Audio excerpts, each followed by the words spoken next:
ஆச்சி மசாலா. எந்த சமையலும் ருசி தேடும் ரகசியம். 20 ரூபாய். ரொம்ப டயர்டா இருக்கு.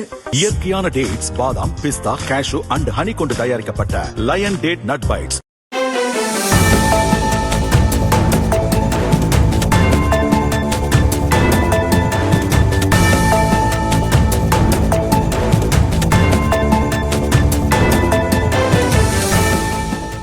தென்மேற்கு பருவமழை துவங்க இருக்கும் நிலையில் தமிழகத்தில் கனமழை வெளுத்து வாங்கும் என்றும் சென்னை வானிலை மையம் எச்சரித்துள்ளது.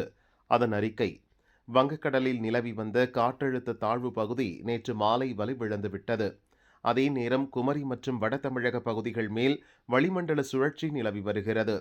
இதன் காரணமாக இன்று கோவை, திருப்பூர் மாவட்ட மலைப்பகுதிகள், நீலகிரி, தேனி, திண்டுக்கல், மதுரை மாவட்டங்களில் கனமழை கொட்டி தீர்க்கும். நாளை நீலகிரி, கோவை, திருப்பூர், தேனி, திண்டுக்கல், மதுரை, சிவகங்கை, புதுக்கோட்டை, திருச்சி, கரூர், ஈரோடு, சேலம், நாமக்கல், தர்மபுரி, கிருஷ்ணகிரி மாவட்டங்களில் கனமழை பெய்யக்கூடும். நாளை மறுநாள் கோவை, திருப்பூர் மாவட்ட மலைப்பகுதிகள், நீலகிரி, தேனி, திண்டுக்கல், மதுரை மாவட்டங்களில் கனமழை பெய்யும்.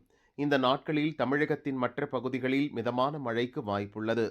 அதேபோல் கனமழை எச்சரிக்கை விடுக்கப்பட்டுள்ள மாவட்டங்களில் மணிக்கு 30 முதல் 50 கிலோமீட்டர் வேகத்தில் பலத்த காற்று வீசக்கூடும்.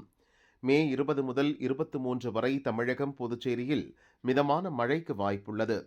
சென்னையை பொறுத்தவரை அடுத்த 48 மணி நேரத்துக்கு வானம் ஓரளவு மேகமூட்டத்துடன் காணப்படும்.